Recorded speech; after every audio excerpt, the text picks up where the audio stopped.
god, we need to prepare for our meeting today.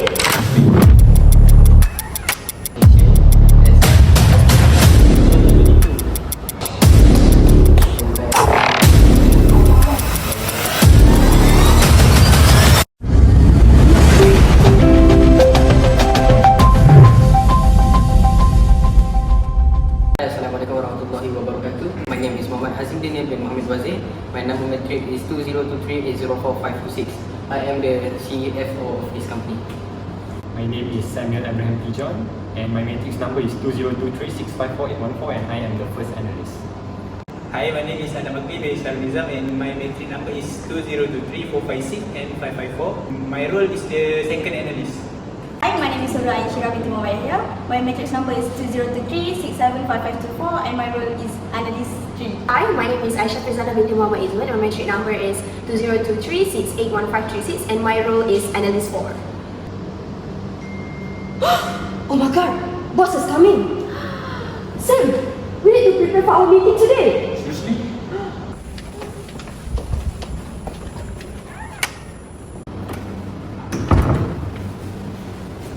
Phil, have you received the data that I give you? Yes, sir. Can you open it? Hello guys, so this is our statement of financial position as at 30 September 2023. So I need you guys to do an insight of summary for these findings.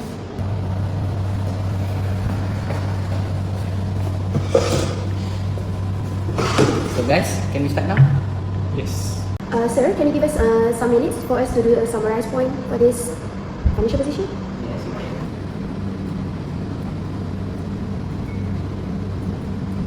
So guys, can we start now? Sure, let me start first. Phil, can you help me with this slide? Sure, why not? So I'll be presenting about liquidity ratio. Liquidity ratio check if a company has enough money or resources to pay off debts that are due soon. So in 2022, the current ratio is 0.5661 times. In 2023, the current ratio is 0.7168 times. And quick ratio in 2022 is 0.4250 times. And in 2023, 0.6031 times. And net working capital for 2022 is negative 51,015,042 ringgit, and in 2023 is negative 4.2365 ringgit. So, in a simpler way, I have summarized this data using a graph bar chart. So as you can see, current ratio for 2023 is increasing by 0.15 compared to 2022, and for the quick ratio, 2023 is increasing by 0.17 compared to 2022. It shows that our company performance in 2023 shows a mix of improvement and challenges compared to 2022. The liquidity ratios improvement, such as better management of short-term obligation, indicating that our company may be in a stronger position to cover its current liabilities. Thank you, Ain, for your insight. Can I get another person for our findings based on the statement of financial position? So now I'll be explaining about leverage ratio. As you can see, we have debt to equity ratio, debt ratio and interest coverage ratio. So for debt to equity ratio, we can see that in 2022, we got 78.6295 and in 2023, we have 101.2510%. So for debt ratio, for 2022, we got 44.0182% and for 2023, we got 50.3108%. For the last one, interest coverage ratio, we got for 4.62064 for 2022 and 2.8794 in 2023. So I've also made a bar chart for us to summarize it better. So for leverage ratio, debt to equity ratio, it has been increasing from 78.63% to 101.25%, and it's been decreasing and increasing for 22.62%. And for debt ratio, for 2022 we got 44.02, which in 2023 it has been increasing for 50.31%, and it has been increasing in 2.69%. And for time interest rate, in 2022 we got 4.62. Meanwhile, in 2023 we got 2.88, which is all these three bar chart. 2022 is a lot better than 2023 because this is further supported by the lower interest coverage ratio in 2023, indicating that the company had less capacity to meet its interest obligations from its opening earnings compared to the previous year. That's a very good explanation from you guys. But I need more information about this. Sam, can you help me with that? For sure, my boss. Okay, now I will be talking about the efficiency ratio. First, efficiency ratio is used to determine the efficiency of the firm in using its assets to generate sales. And all of these ratios will indicate whether the assets are too low, too high, or reasonable for the firm's current and projected operating levels. And the ratios also show the amount of sales generated from every dollar of the asset investment. As you can see here, we have the asset turnover ratio for 2022, and it's 0.67. And for 2023, it's 0.60. And for the inventory turnover ratio, the ITO is 11.31 for 2022 and 11.34 for 2023. And for the receivables turnover ratio, for 2022, the RTO is 16.82, and for 2023, it's 16.57. Very good, Sam. I like you. You are the good prospect for our company. So may I hear another explanation from Akli? Sure, boss. Anything for you. Yes. Alright, before I start my explanation, it's maybe a little bit longer because as you can see, there's a lot of things to explain. Alright, so this is the profitability ratio for our company in 2022. So the profitability ratio is how well a company is earning money, which is profit, compared to things like its sales, asset or equity. So as you can see, the gross profit margin that we get, the total is the 17.82%. Operating profit margin, the total is 8.22%. Net profit margin is 4.93%. And return on equity is 5.87%. And the last is return on asset, which is 3.29%. Okay, so next we go for the profitability ratio in 2023. As you can see, all measures in profitability ratio in 2023 are becoming decreased, which is lower than in 2022.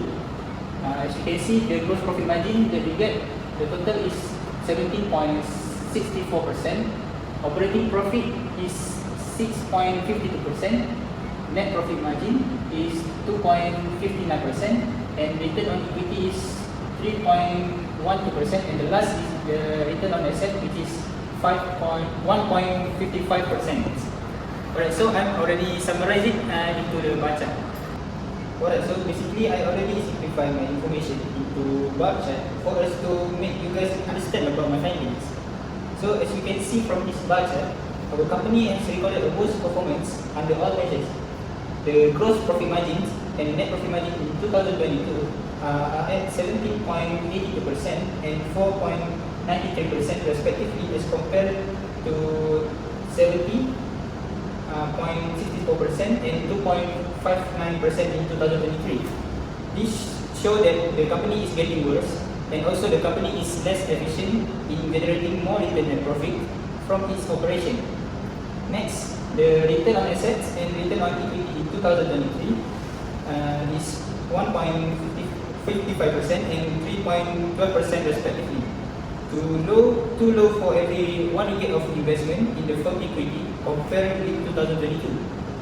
This shows that the company is also getting worse and is less efficient in generating high profit from its asset and equity investment. I think that's a good insight from you guys. And now, I have a summary of our company financial health. All in all, our company, which is Heartland Berhad, financial performance in 2023 shows a mix of improvement and challenge compared to 2022. So guys, hats off for you guys. And I think we need to proceed for our further topics. So guys, before we start our discussion about insight today, I think you guys need to know that there's a 4 major ratios, which is liquidity ratio, leverage ratio, efficiency ratios, and last but not least, profitability ratios, to get our full insight of our company financial health. So guys, without further ado, let's start our discussion now. Okay guys, after I check all this kind of conclusion that you guys have given a summary about our financial health performance, did you guys think we have potential issues on our company? May I start first? Yes, yes, okay. So, for leverage risk, some issues that I found is the increased debt to equity and debt ratios indicate that Heartland Berhad is heavily reliant on debt financing. This exposes the company to high interest payment that reduce net earnings and greater vulnerability during economic downturns or rising interest rate environments. So the first one is high debt level lah. High debt level. So how about others? Samuel?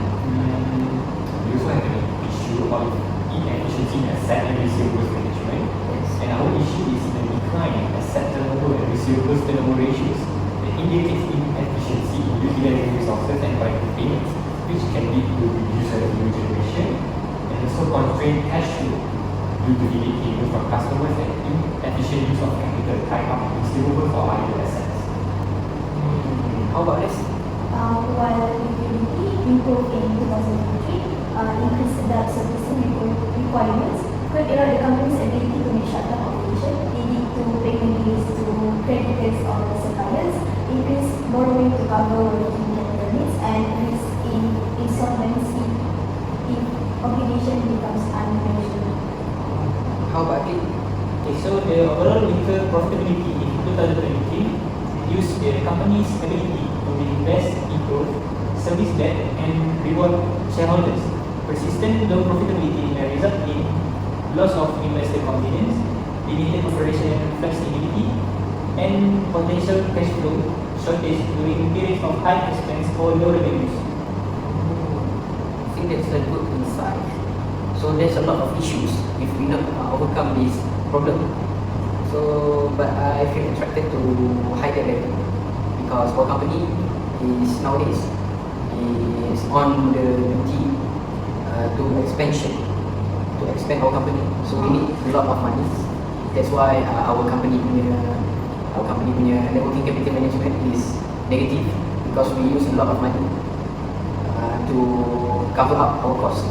So based on our issues, do you have any ideas on how to overcome this solution? As for things that you said before, because our debt is currently very, very high, for leverage ratio, I found that we can overcome high debt by debt restructuring, which is we can renegotiate loan terms to secure lower interest rates or extend repayment periods, or maybe we can optimize financing needs, which we can shift focus towards equity financing. Example, issuing new shares to reduce reliance on debt. And the other one is cost control, which we can do. We can implement stricter cost management to free up cash flow for debt repayment. That's a good one, but I like that idea that you give to debt restructuring, which is renegotiates loan terms to secure lower interest rate or extend repayment period. Yes. Like that, we can attract a lot of customers to reinvest in our company. How about others? We can also overcome by using asset utilization optimization by identifying underperforming or idle assets and either repurpose or sell them. And we can also manage our receivables by introducing a stricter credit policy and incentivize early payments and improve collection processes. We can also invest on technology by using ERP systems to monitor and manage assets and receivables effectively. That's a good one. How about I? I think we can optimize inventory, receivables, and payables to ensure a steady cash flow. After that, we can establish robust cash flow forecasting system to predict and prepare for potential shortfalls. Maintain access to low-cost credit facilities for short-term liquidity needs, and implement stricter credit terms or faster payments for customers. That's a good one. How about you? Okay, I think how to overcome it is we can use the revenue growth strategy, which is focus on the diversifying revenue streams, targeting new markets, or offering high margin product or service. We can also do the operational efficiency by investing in technology on processes that reduce production or service costs, and also the pricing optimization, which is you can adjust pricing strategies to improve margin without alienating customers. And last, we can do a productivity improvement, which is streamline operation and reduce waste to enhance efficiency. Okay, I get it. So you guys came up with how to overcome these kind of issues. But you guys know that Malaysia's economy is now trying to shift to the tertiary sector. Tertiary sector. Do you guys know what is tertiary sector? What is the reason? Tertiary sector is basically, as an example, logistics and manufacturing. Manufacturing is secondary, and then the tertiary is logistics. Logistics, we transport, like we also know that like parcel is a logistic hub, like a Shopee one, DHL, e-commerce. So Malaysia is trying to shift, to do economic shift. So I think maybe that's the reason why our company is struggling to improve our financial health performance. So you guys came up with lots of new things and new insight. So that's a good one, and I will share it to our stakeholders. And maybe if we stay improve our companies, and it might be helping our companies performance, and then it leads to an investor to invest in our company. Did you guys hear any news about this kind of things? I've heard things about flood mitigation measures, which is regarding to the recent floods in Malaysia have posed challenge to the logistic and transportation networks. Authorities are working to enhance infrastructure resilience to ensure interrupted supply chains operations during such events. So that's a good news for our companies. How about this?